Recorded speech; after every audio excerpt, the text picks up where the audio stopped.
वालेकुम दोस्तों, मैं हूं डॉक्टर अनीस एक बार फिर से इलाहाबाद से। और आज मैं कब्ज़ होने के बाद क्या अलामत, क्या सिम्टम होते हैं वो बताऊंगा।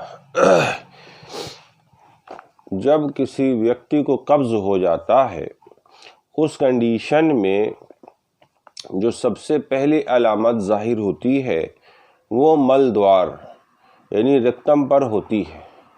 इस केस में मरीज़ जब शौच को जाता है और कुछ देर बैठता है तो उसको महसूस होता है कि उसका मल द्वार सूजा हुआ है, उसमें तनाव है, देखने पर उसका रंग स्याही माइल होता है और कभी एक और सूजन होती है, यानी 3 o'clock पोजीशन में हो सकती है, 6 o'clock पोजीशन में हो सकती, 7 o'clock पोजीशन में हो सकती है और 11 o'clock पोजीशन में हो सकती है। कभी कभी चारों तरफ पूरे में सूजन हो सकती है। और इस केस में मरीज जाता है और कुछ देर बैठा रहता है और मल बाहर नहीं आता, तब आदमी ज़ोर से काखता है, ईंखता है और थोड़ा सा मल बाहर होके बड़ी मुश्किल से, और उतनी देर में तो उसकी सबगत हो जाती है। फिर वो आदमी उठता है, धो धा के फुर्सत हो जाता है। फिर आधे घंटे 45 मिनट 1 घंटे बाद फिर जाता है, फिर वही कंडीशन होती। इस तरह से कब्ज़ का मरीज़ और उसका मन बिल्कुल साफ नहीं होता है, और चूँकि लेटरिन नहीं होती है, बार बार उसको दिमाग उसमें लगा रहता है। तो इस तरह 2-3 बार उसको जाना पड़ जाता है। या बहुत से लोग हैं एक बार ही गए और उनको ऑफिस जाना होता है, 2-3 बार जाने का मौका नहीं मिलता है। या ये कुछ लोग सुबह उठते हैं, चाय वाय पिया, गए, लेटरिन थोड़ा सी हुई, फिर तैयार व्यार हो गए ऑफिस जाने के लिए, उसके बाद सोचते हैं कि लाओ एक बार और हो लें। इस तरह से कुछ मरीज 2 बार 3 बार, कुछ 5-5 बार जाते हैं दिन में और उनको शौच साफ नहीं होती है। ये इसमें अलामत।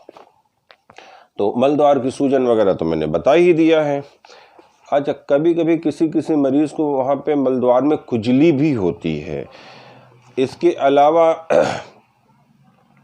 जिस्म के अन्य अंगों पर भी कब्ज़ का असर पड़ता है। वो ये जान लें कि पैर की पिंडली और रान में भी दर्द होता है, कुछ मरीज बताते हैं। कुछ मरीज ऐसा बताते हैं उनके पेट के निचले हिस्से में भारी भारी सा रहेगा और डकार आएगी, और अगर उनको देखा जाए तो उनकी ज़बान मैली होती है, वो सफ़ेदी भूरी और सफ़ेदी माइल होती है, और उनके सांस में बदबू होती है। प्लस कुछ मरीज़ों के सर में दर्द भी होता है कुछ, और उसके बाद अगर ये बराबर बना रहा तो कुछ मरीज़ का चेहरा बेरौनक हो जाता है, उसका नूरानियत ख़त्म हो जाती है। प्लस बहुत से लोग सारा दिन इसी के बारे में भी सोचते रहते हैं और डिप्रेशन का शिकार हो जाते हैं। और कुछ मरीज़ तो ऐसा देखा गया है कि वो जब शौच को जाते हैं, शौच नहीं होती तो पेट पे घूंसा भी मारते हैं। इस तरह की तरह तरह की चीज़ें करते हैं और होने लगती है। तो ये तो हुआ ऊपरी। इसके अलावा कब्ज़ की वजह से, चूँकि कब्ज़ ऐसा होता है कि डिसेंडिंग कोलन और सिग्मॉइड कोलन और मल द्वार में चूँकि मल पड़ा रहता है और इस कोलन का काम होता है कि मटेरियल को चूस लेना, तो जितनी देर तक मल वहाँ पे रहेगा वो अवशोषण की प्रक्रिया चालू रहती है। तो इस कंडीशन में वो एकदम सूख के कभी कभी गोली की तरह हो जाता है, और चूँकि वो जो मटेरियल आते सोखती हैं, वो उनके सोखने की चीज़ होती नहीं है, तो वो चूस कर पूरा लीवर की तरफ पहुंचाती हैं, तो लीवर रोग भी हो जाता है। लीवर में एक बेकार की चीज़, सड़ी गली यूँ समझिए कि वो अवशोषित कर लेती हैं, और फिर वही पूरे बदन में वो सर्कुलेट हो जाएगी, तो फिर दिक्कत महसूस होने लगती है, फिर चेहरा बेरौनक हो जाएगा और इस तरह की चीज़ें होती हैं। अब ये जान लें कि गैस्ट्रोइंटेस्टाइनल ट्रैक में जो पूरे एक ट्रैक है, पूरे एक रास्ता है, उसके अगर पिछले अंतिम छोर पे कोई डिस्टरबेंस होगा तो उसका असर शुरुआती छोर पे ज़रूर दिखाई पड़ेगा।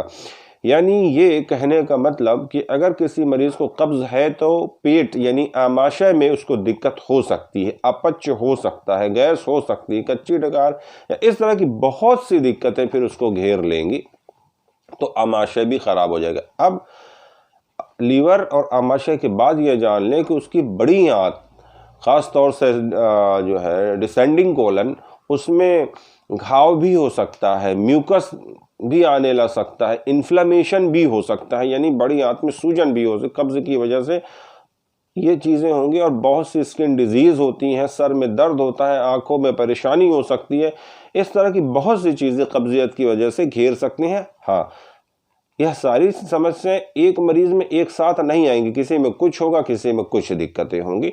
तो ये कब्ज़ की वजह से हमारे शरीर में होने वाली दिक्कत और अलामत मैंने शॉर्ट में बता दिया है। इंशाअल्लाह अगली वीडियो में मैं, अब वो वक्त आ गया है कि कब्ज़ को दूर कैसे करा जाए, घरेलू इसका इलाज, इसका दवाई इलाज जो भी होगा अगले वीडियो में इंशाअल्लाह बताता हूँ। तब तक के लिए आपके लिए ढेर सारी दुआएं। अल्लाह ताला आपको खुश व खुर्रम रखे, तमाम बलाओं से महफूज रखें। हमारे चैनल को सब्सक्राइब करें, लाइक करें, शेयर करें। अस्सलामु अलैकुम व रहमतुल्लाहि व बरकातुहू।